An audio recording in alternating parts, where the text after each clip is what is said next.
Hey there, adventurers. Welcome back to Catechism for Kids. I'm your host, here with a very exciting story for you today. In this episode, we're going to talk about Gideon and the 300 men.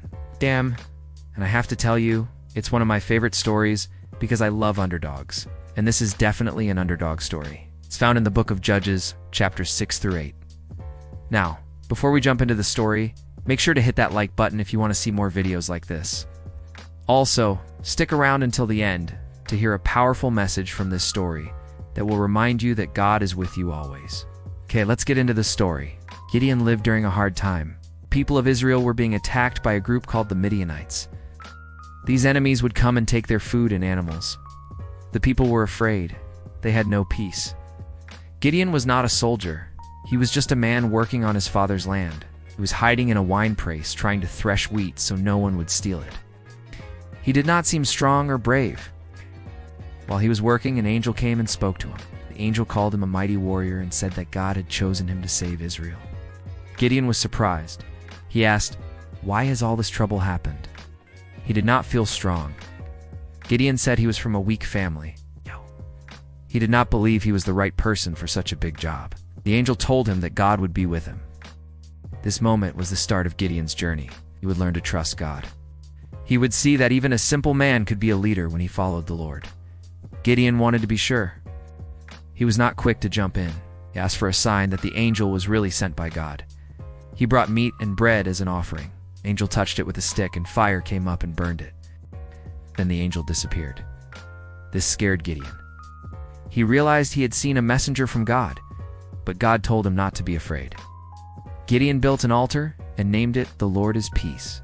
Later, Gideon asked for more signs. He took a piece of wool and placed it outside. He asked that the wool be wet with dew, but the ground be dry. The next morning it happened just as he asked. Still not sure, he asked again. This time he wanted the ground to be wet, but the wool to be dry. That also happened. These signs helped Gideon believe. God was patient with Gideon. He did not get angry. He gave Gideon what he needed to take the next step. Gideon was careful, but he was learning to trust. God gave Gideon a job. He told him to tear down an altar built to a false god named Baal. This altar belonged to Gideon's own father. There was also a wooden pole next to it, used for more false worship. Gideon was afraid. He did not want to be seen doing this, so he went at night. He took 10 men with him. They pulled down the altar and cut down the pole. Then they built a new altar to the Lord. In the morning, the people saw what had happened. They were angry. They asked, "Who did this?" When they found out it was Gideon, they wanted to kill him. But Gideon's father spoke up, said if Baal was really a god, he could defend himself. The people listened. They gave Gideon a new name, Jerubbaal, which means let Baal fight for himself. This act was bold. It showed that Gideon was starting to trust God more than his fears. Still had doubts, but he took action anyway. Gideon gathered an army to fight the Midianites. At first he had 32,000 men, but God said that was too many. If they won with a big army, they might think they did it by their own strength. God told Gideon to let anyone who was afraid go home.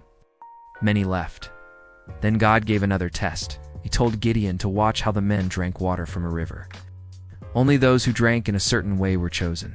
In the end, only 300 men were left.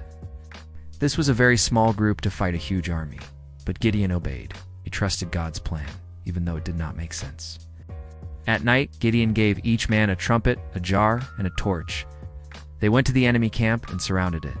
At Gideon's signal, they blew the trumpets, broke the jars, and shouted.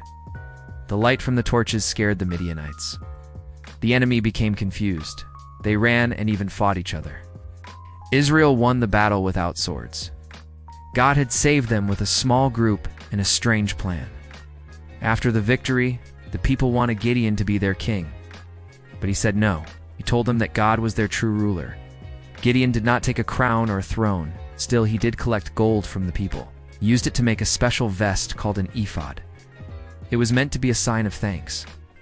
But the people began to treat it the wrong way. They gave it too much honor, like it was a god. This became a problem.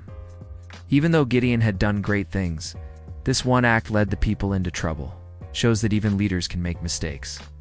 Gideon lived a long life. He had many children. After he died, the people turned away from God again. They forgot how God had saved them through Gideon. His life was full of both faith and weakness. He trusted God, but he also had doubts and made errors. Still, God used him to help the people. Gideon's story is remembered in the Bible because he trusted God even when he was scared. He did not start out strong. He was unsure, but he followed anyway. He is mentioned in the New Testament in the letter to the Hebrews. He is named as a man of faith. This means the church sees his life as an example of trusting God. Gideon reminds us that we do not need to be perfect to be used by God. We can be weak. We can have fears. If we follow with trust, God can do great things through us.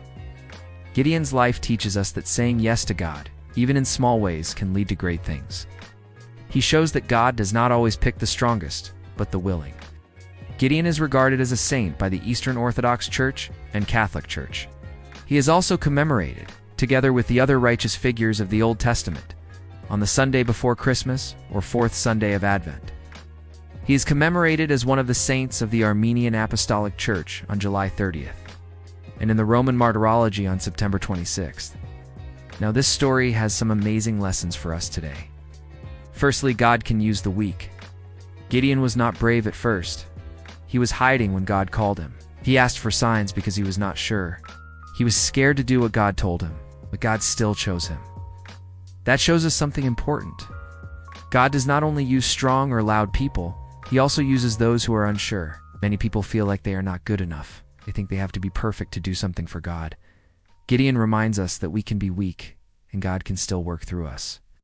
It is not about how strong we are. It is about how much we trust. Gideon had to tear down false altars. Sometimes we have things in our lives that take God's place. These can be habits, fears, or wrong ideas. Like Gideon, we may need to take them down before we can move forward. Even when Gideon made mistakes, God stayed with him. He won a big battle with just 300 men. That shows us that success does not come from numbers or power, but from doing what is right. Gideon's life helps us see that small steps of faith can lead to great change. So I hope this story reminds you that no matter what giants you're facing, God is with you. He will help you, and he will give you strength if you just trust him. So I want to ask you, what giants are you facing today? Maybe it's fear or sadness or discouragement. Bring those to God right now and ask him for help. And as you do, remember that God is with you, mighty warrior. Amen. And that's our story for today. I hope you enjoyed hearing about Gideon and the 300 men. And I hope you learned that no matter what giants you face, God is with you. Hey, if you liked this episode, make sure to hit that thumbs up button so you never miss an exciting episode of Catechism for Kids. And don't forget to subscribe. We'd love to have you join our growing family. Till next time, God bless you, and remember, Jesus loves you.